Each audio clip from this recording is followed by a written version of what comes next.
Dans cette vidéo, on va voir ensemble comment créer un compte Stripe. Donc pour ça, vous pouvez soit vous rendre sur Stripe directement, ou alors passer par votre boutique Shopify. Vous allez dans les paramètres, vous allez dans moyens de paiement juste ici. Et là, on voit que pour l'instant, je peux pas du coup changer et mettre Stripe parce que j'ai Shopify Payment qui est activé.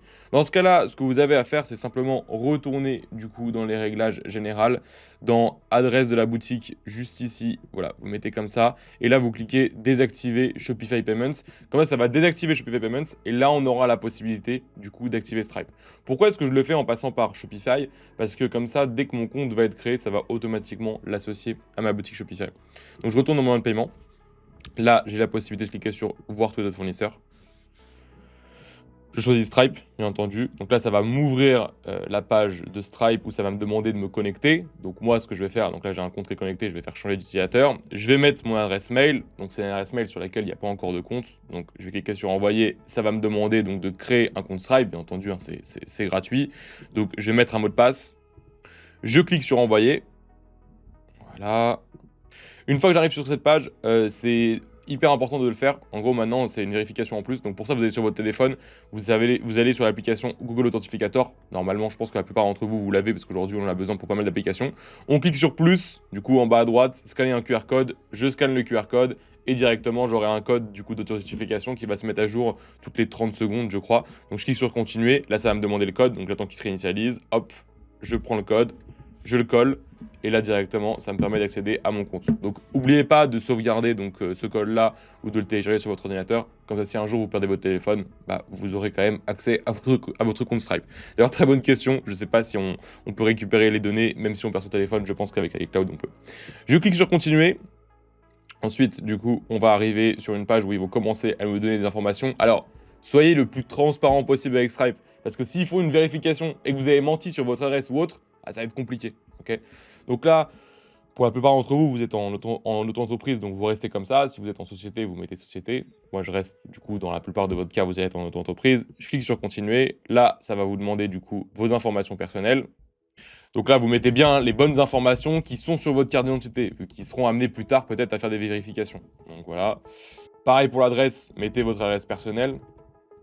Pour le numéro de téléphone, ce que je vous conseille honnêtement pour toutes vos boutiques, pour pas qu'il y ait de galère, c'est de télécharger l'application On-Off. Vous pouvez prendre des numéros de téléphone, ça coûte je crois 1 euro par mois ou 2 euros par mois. Et l'avantage c'est que vous avez un numéro pour vos boutiques Shopify. Donc vous le mettez pour vos clients, vous le mettez pour Stripe, pour Shopify et partout parce que c'est obligatoire. Même sur votre boutique, vous êtes censé, c'est obligatoire dans la loi française, la loi européenne. On doit avoir un numéro de téléphone sur lequel on doit pouvoir vous contacter. Vous n'avez pas l'obligation de répondre, mais on doit avoir un numéro de téléphone. Donc vous mettez juste un numéro 9, même si vous n'y répondez pas, on s'en fiche. Et même comme ça ici, vous ne mettez pas à chaque fois votre numéro perso. Donc vous mettez votre numéro de téléphone, hop, on clique sur continuer. Maintenant, on va arriver sur les informations d'entreprise. Donc là, vous êtes en auto-entreprise, donc normalement, vous n'avez pas de numéro de TVA. Ok, il peut arriver que vous en ayez un. Si vous voulez, vous pouvez le mettre juste ici.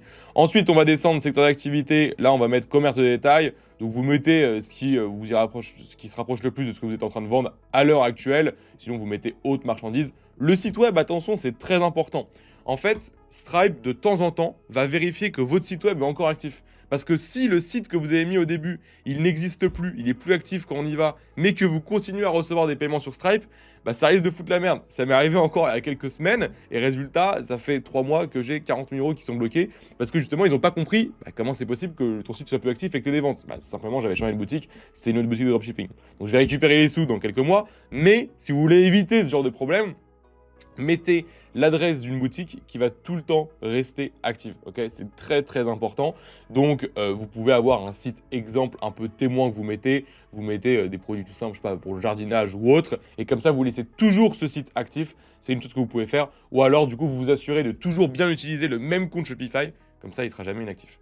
Donc là, pareil, je mets mon truc. Donc en description de produit, vous mettez la description du produit. Je vends par exemple des vêtements de sport et je livre depuis l'étranger en 5 à 6 jours ouvrés au domicile.